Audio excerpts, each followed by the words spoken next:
श्री सलभ मणि जी कभी यादव भाइयों को परेशान करेंगे, कभी मुस्लिम भाइयों को परेशान करेंगे, कभी कुर्मी को परेशान करेंगे, कभी लोहार को परेशान करेंगे, कभी प्रजापति को परेशान करेंगे, पिछड़ी जाति के लोगों को परेशान करेंगे, अनुसूचित वर्ग के लोगों को परेशान करेंगे। ये एक पॉलिटिकल पोलराइजेशन करने का, जाति ध्रुवीकरण और धार्मिक ध्रुवीकरण करने का जो काम है वो श्री सलभ मणि जी का है। मैं मछली हाट को और मीट हाट को वो हटाने की बात कह रहे हैं। उन्हीं की पार्टी की नगरपालिका में सरकार है, उन्हीं की पार्टी की जनपद में सरकार है, उन्हीं का उत्तर प्रदेश में सरकार है और उन्हीं का दिल्ली में सरकार है। जिन्होंने ये मुद्दा उठाया है वो तो खुद मांसाहारी हैं, उनको रोज प्रतिदिन 1 किलो मीट चाहिए। सदर विधायक ने जिलाधिकारी को पत्र लिख के स्टेशन रोड पे मीट और मछली की दुकान को हटाने की मांग की है और उनका ये भी कहना है कि अगर प्रशासन नहीं हटाती तो मैं खुद उतरूंगा। इस पर क्या कहेंगे? देखिए, देवरिया सदर के जो विधायक हैं श्री सलभ मणि जी, उनकी राजनीति की उत्पत्ति पत्रकारिता जगत से हुई है। अभी वो राजनीति में नए हैं, 2-3 बरस उनको राजनीति में आए हुए हुआ है। देवरिया समाजवादियों की धरती रही है। यहाँ पर समतामूलक समाज की स्थापना करने के लिए समाजवादियों ने सैकड़ों बार जेल भरो आंदोलन के माध्यम से, धरना प्रदर्शन के माध्यम से, किसानों के लिए आंदोलन करके, छात्रों के लिए, मजदूरों को के लिए आंदोलन करके सामाजिक समरसता को स्थापित किया है। जाति ध्रुवीकरण और धार्मिक ध्रुवीकरण करके श्री सलभ मणि जी देवरिया में सांप्रदायिक राजनीति को जन्म देना चाहते हैं। जबकि देवरिया की जो महान जनता है, 40 लाख से ऊपर की आबादी है, वो समरस समाज को देखना चाहती है। यहां पर जाति और धार्मिक ध्रुवीकरण का कोई स्थान नहीं है। लेकिन चूंकि सलभ मणि जी समझ नहीं पा रहे हैं कि देवरिया की धरती किस तरह की धरती है। ये बात जरूर है कि वो देवरिया से विधायक हैं, लेकिन उनको इस बात का अंदाजा होना चाहिए था कि देवरिया में लोग शांति से रहना चाहते हैं। सभी वर्ग, सभी धर्म, सभी पंथ और सभी भाषा के मानने वाले लोग यहाँ देवरिया में रहते हैं और वो शांति से जीवन यापन करना चाहते हैं। जिस मछली हाट को और मीट हाट को वो हटाने की बात कह रहे हैं, उन्हीं की पार्टी की नगरपालिका में सरकार है, उन्हीं की पार्टी की जनपद में सरकार है, उन्हीं का उत्तर प्रदेश में सरकार है और उन्हीं का दिल्ली में सरकार है। आपने तो वादा किया था कि सब्जी मंडी के लिए हम जमीन चिन्हित करेंगे, मछली हाट के लिए हम जमीन चिन्हित करेंगे, मीट हाट के लिए हम जमीन चिन्हित करेंगे। आज तक तो मीट हाट और मछली हाट के लिए आपने हम सब लोग मीट मांस का भोजन करते हैं।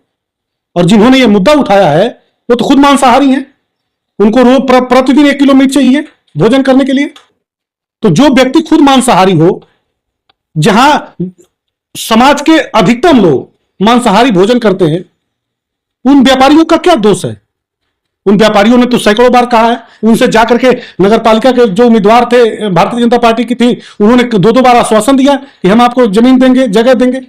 अब गलती आपकी है कि आपने जमीन और जगह आज तक नहीं दिया। पॉलिटिकल पोलराइजेशन करने के लिए श्री सलभ मणि जी ने इस तरह की बात किया है। हम लोगों का स्पष्ट मत है, स्पष्ट मानना है कि व्यापार किसी भी सूरत में बंद नहीं होना चाहिए। और जहां तक उन्होंने पत्र में उल्लेख किया है श्रावण मास का, तो श्रावण मास तो आप ही का सिर्फ एक पवित्र महीना नहीं है, पवित्र महीना तो हमारे लिए भी है। वहां के व्यापारियों की जो जिम्मेदार नागरिक होने की जिम्मेदारी है, वहां के लोगों ने दशकों से इस बात को निभाया है। देवरिया की शुचिता, एकता और अखंडता को उन्होंने हमेशा ध्यान में रखा है। हमारे वहां के मुस्लिम वर्ग के जो व्यापारिक भाई हैं, श्रावण मास में वहां की दुकानें स्वतः बंद हो जाती हैं। दीपावली के त्योहार में स्वतः दुकानें मीट मांस की बंद हो जाती हैं, नवरात्रि में बंद हो जाती हैं। तो वहां के लोगों ने कभी हमारे धर्म और हमारे त्योहार को वो नहीं किया है, मतलब कभी उन लोगों ने हमारे धर्म की अवहेलना नहीं किया है। हमेशा उन्होंने हमारे धर्म की संस्कार को हमेशा ध्यान में रखते हुए अपने व्यापार को किया है। सिर्फ और सिर्फ जिस धमकी भरे लहजे में उन्होंने प्रशासन और सरकार को चेतावनी दिया है, एक तरह से सरकार को भी सलभ मणि ने चेतावनी दिया है कि अगर वहां पर दुकानें नहीं हटाई जाती हैं तो मुझे बाध्य होकर के वहां पर जाना पड़ेगा दुकानों को हटाने के लिए। इसका मतलब आप कानून में हाथ लेने की बात कर रहे हैं। श्री सलभ मणि जी कानून हाथ में लेकर के वहां के व्यापारियों को परेशान करना चाहते हैं।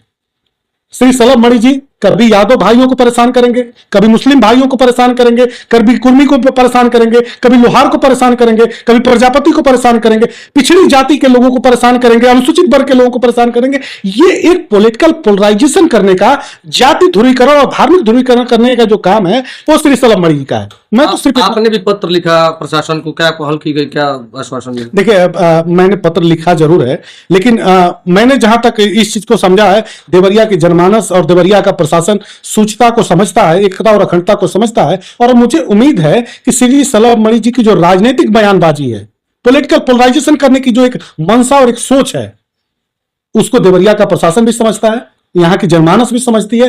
कुछ लोग तथाकथित जो उनके साथ रहने वाले दबंगई और गुंडई प्रवृत्ति के लोग हैं, उनको जरूर इस बात की व्याकुलता है कि लगता है कि उनके हाथ से सत्ता निकल जाएगी।